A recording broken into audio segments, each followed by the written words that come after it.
Okay, welcome to the podcast, Understanding How ALUs, Rubrics, and Activity Lists Help You. I am Mrs. Barrow, and in this podcast, we're going to go a little bit more in depth about what the ALU, the rubric, and the activity lists do as part of the LADI system of helping you in class here at BPMS STEM Laddick Middle School. So this is an example of an ALU. If you remember from the introduction video, an ALU is an authentic learning unit. And it brings what you learn in class to reality in a way because it compares it to issues that we have in today's world that we need to fix. This particular one is about Greece and Rome from world history. It says defining leadership is option one. We're just going to look at option one.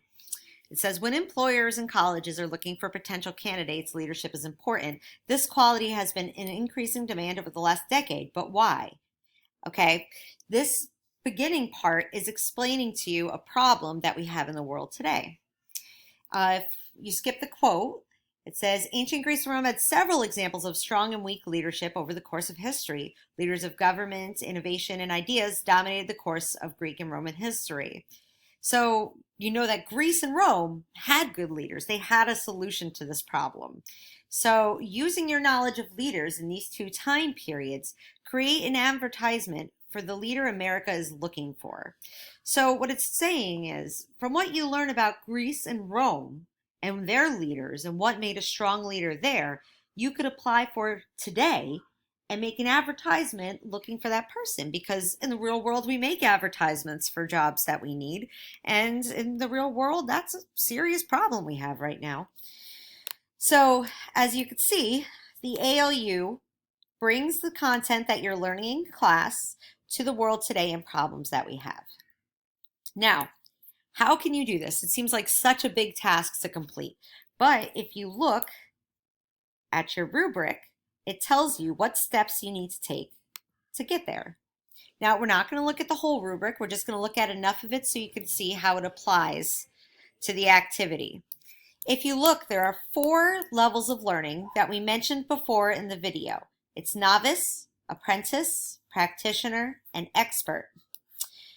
Right here, you see the subjects that you are going to be a novice, apprentice, practitioner, and maybe expert in, depending on how much you plan on learning.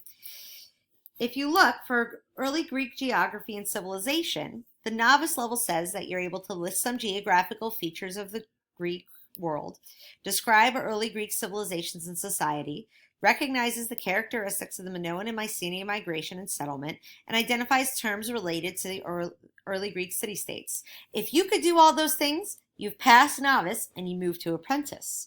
Once you're able to inspect the geographical features of Greece, elaborate on early Greek civilizations and society, list the characteristics of the Minoan Mycenaean settlements and interactions, and explain early Greek city-state governments and economics, you move to practitioner. And then you will become a practitioner once you can compare geographical features of early Greek settlements to the river valley civilizations, governments, economies, and societies, and accurately contrast the Minoan and Mycenaean settlements and culture. Okay, and then if you plan to learn further, you could go to the expert level, which if you look under the expert level, it says all of practitioner plus. That means you had to have completed all of this to get over here.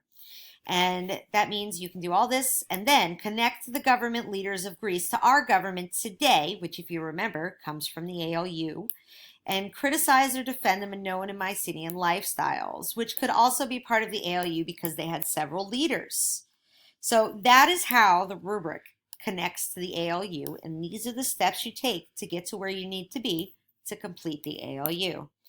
Now, if you look at this, there's some words in bold at the bottoms of these. This one says the rise of the city-states in Greek society and economy, reading and notes. Now, what that means, if it's in bold, is that this is an assignment you could complete to be able to say you have done all of the above. Not all teachers do this, but it's something I try to do on the rubrics from time to time.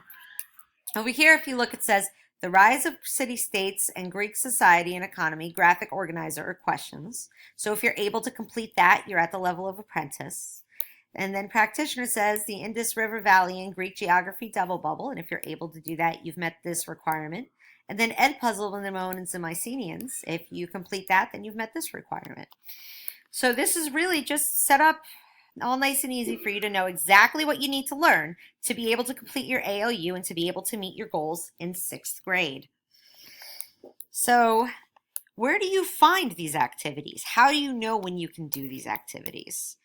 All you need to do is look at the activity list. Now let's take a look at the top.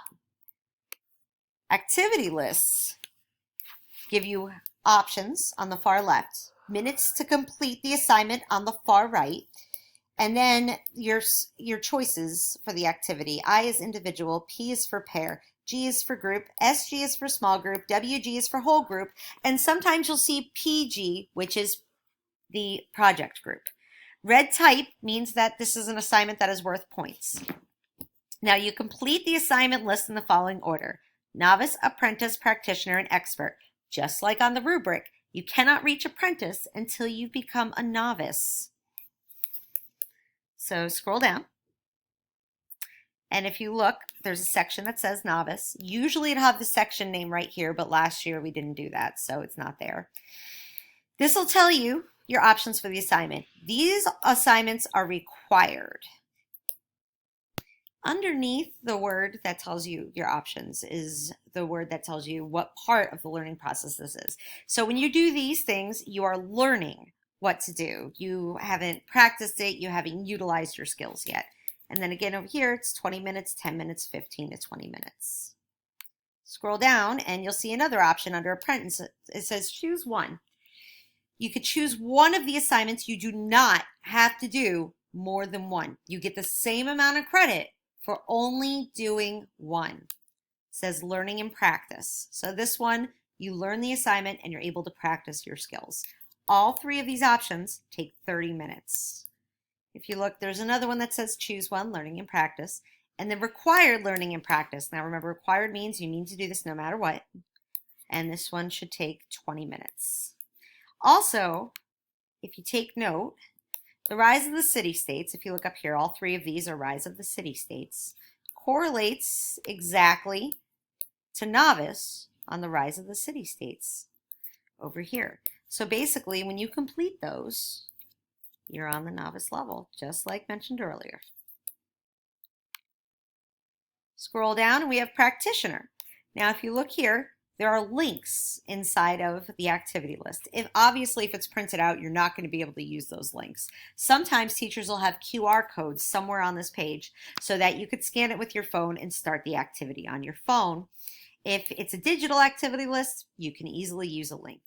And then if you look over here in red, it says 10 points. So this assignment is 10 points.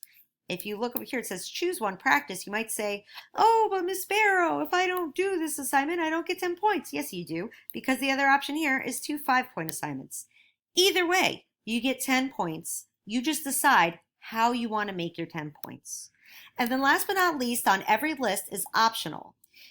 Optional is something that you could do if you find you finished early or you have some extra time or something that'll help you if you feel like you don't quite understand something else on the list. So, in closing, the ALU is what the overall look is for the class, what you are learning and what you're going to do with what you're learning in real life. The rubric guides you through your learning, so you can self-assess or figure out where you are on this list so you can reach the level of practitioner at minimum, and then if you do really well and if you make a really great ALU, you've reached the level of expert. The activity list helps you get to those different levels by completing these tasks.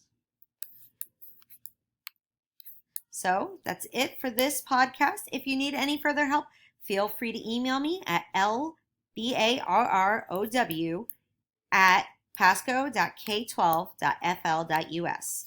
I'll type that one more time for you. If I could do that, it's lbarrow@pasco.k12.fl.us. Hope you guys are having a great time at Bayonet Point.